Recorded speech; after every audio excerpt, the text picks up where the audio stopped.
In this video, I'm going to be telling you about a mild stability shoe. It's actually pretty decent.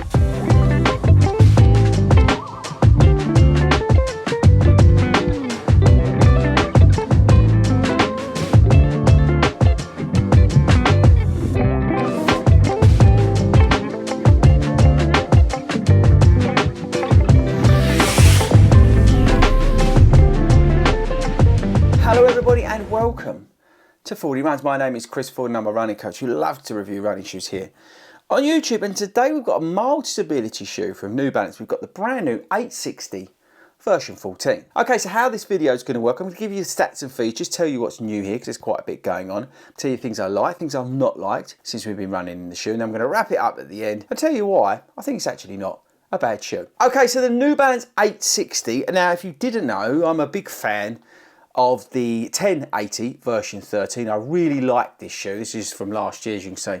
It's all beaten up and feeling sorry for itself, but I really like this shoe, and that's why I was excited to get the 860 version 14 on the channel, because again, if you didn't know, I've been coming back from injury and slowly getting back up to speed, and you know, part of that process was to get my gait analysed, and in that said actually mild stability shoe ain't the worst thing I could be wearing. So in the daily miles, I've been using this shoe. Paces have been easy, nothing crazy in the shoe at all. I have tried to put a little bit more through it, but basically most of the mileage in this shoe has been easy, which is probably what you want from a daily trainer, which this is, but it's a mild stability daily trainer. Okay, so let's get into the stats and features, tell you what's new here, because there's quite a bit, like I said, and then we'll jump into things I like and things I don't like. Okay, so the 860 version 14 is 130 £5. Like I said, it's a mild stability shoe. We've got an updated Fresh Foam X in the shoe, which is slightly softer on top and a little bit firmer down the bottom. I'll show you that in just a second. We've got this EVA film wedged in the shoe running around it. Again, I'll show you that in just a sec.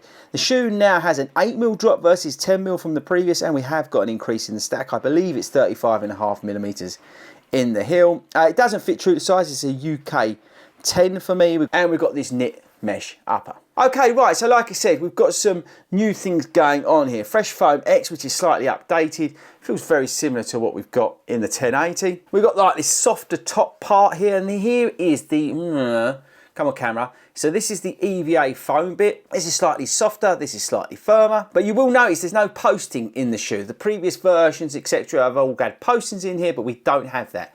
We've got this, like I say, this firmer element to the bottom and this softer bit to the top. The lacing feels very much like a New Balance shoe. The upper is quite thick and quite warm. I'll come on to that in terms of dislikes, but again, it feels very similar to what we've got on the 1080, but it locks down well, comfort's, you know, good. It's a New Balance shoe, so they're always very comfortable. The Fresh Foam X is that right blend for me in terms of softness, but not overly soft. Oh, and I didn't say the shoe weighs about 11 ounces, so just over 300 grams, so it is on the heavier side, which again is pretty much in line with a lot of these like mild stability shoes, but it is getting a little bit on the heavy side. Okay, so let's move on to the things I like and the things I don't like. Okay, so the things I like the Fresh Foam X. I like the dual setup. I like the fact that it hasn't got a posting in it. I like this EVA film running through the shoe, which you don't actually notice. So the stability of the shoe works well because you don't notice it. And I like the fact that all this sort of junk that they had on these stability shoes has been slowly removed. I like the comfort. Like I said, it's a New Balance. I have absolutely no issues in terms of comfort from New Balance. I always go up half a size, which is why I always get the fitting just right. I like the lockdown, I like the tongue, I say I like the heel area. I think it looks good for a stability shoe. I like the price at £135. And I don't know whether I mentioned it, but I like the fact that it's gone down to an 8mm drop versus 10mm, because I know that's gonna put a lot of you off. And I like the increase in stack, because I think that has actually improved the comfort of the shoe. Okay, so the things I don't like. I don't like the upper, it's too warm. I don't like the weight. 11 ounces is getting too heavy, and that's about it. There's nothing really to dislike. Whether this is better than an A6 GT 2000 version 12, 13, whatever on, it's close, you know, because the softness versus the GT 2000 of the Fresh Foam X is actually working very well for me. I really like it. As I said, it gives me sort of flashbacks to the 1080 version 13, which I absolutely love, and that for me worked really well, and that's why I kind of dig in this shoe. It's a bit of a surprise hit in a way, because I wasn't expecting it to be like as comfortable as it is. That might sound a bit horrible, but yeah, when the shoe came through I was like, oh okay, but actually, you know what, for those 3-4 mile runs that I'm doing, and even a bit on the treadmill, it's actually really comfortable and solves a problem that I've got, which is I need sometimes at the moment, even still now coming back from that injury that I had all those weeks ago, there are still times when I am preferring to put a mild stability shoe on. And this has been, well, I wouldn't say a godsend, that's a bit strong, but it's fitted in to the rotation really quite well. It has taken the place of that Guide 17, which is what I was using.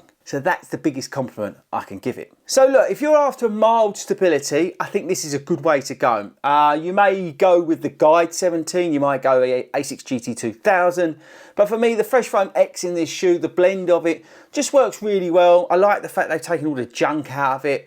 The EVA foam thing works okay. It gives me that stability that I require. And overall, you can clock up miles really easy. And again, I've only been doing easy work in the shoe, okay? But I think it is a shoe that will work for a lot of people. Just watch your sizing and be aware of the weight. Okay, there we go. That's my thoughts on that. The 860 version 14. Well done, New Balance. Good shout there. Again, I wasn't expecting to like that shoe as much as I have. Let me know in the comments whether you've got that shoe and what you think about it. Have you seen any downside to the shoe? Has the shoe exceeded your expectations like it has for me? But yes, that's it from me, guys. Don't forget to subscribe before you leave me today, and I'll catch you all later.